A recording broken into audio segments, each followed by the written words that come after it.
يا أهلا يا ولاد يا حلوين. أنا جدكم حكيم، وجدت لكم النهاردة بحكاية جديدة فيها حكمة هتخلي قلوبكم منورة. يلا عودوا حواليا واسمعوا الحكاية معايا. كان في ولد اسمه آسر، ذكي جدا، بس دماغه مش بتسكت. طول الوقت يفكر، يسأل، يتخيل، لحد ما في يوم وهو في أوضته سمع صوت غريب. الصوت ده مش من بره، ده من جوه دماغه. قالوا الصوت: آسر، عاوز أساعدك، أنا تفكيرك الذكي، لو سمعتني هخليك تنجح، تكسب، وتبقى مميز. آسر افتكر إن ده جزء من خياله، لكن مع الوقت بدأ يصدق الصوت.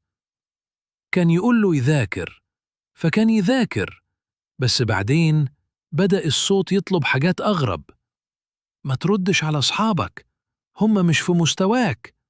ما تساعدش حد، ركز في نفسك. ليه تحكي لمامتك؟ هي مش هتفهمك.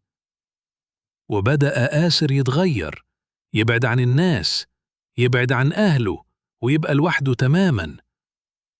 وفي يوم وهو قاعد في الفصل جات له زميلته فرح وقالت له: انت ليه بقيت وحيد كده؟ قال لها: عشان في صوت بيقول لي ده الصح. فرح ابتسمت وقالت: مش كل صوت في دماغك يبقى حكيم، انت اللي تختار تسمع لمين. مش كل فكرة تبقى صح حتى لو جواك. الكلام ده دخل دماغ آسر، وساعتها لأول مرة قرر يرد على الصوت: لأ، أنا اللي اختار، مش انت.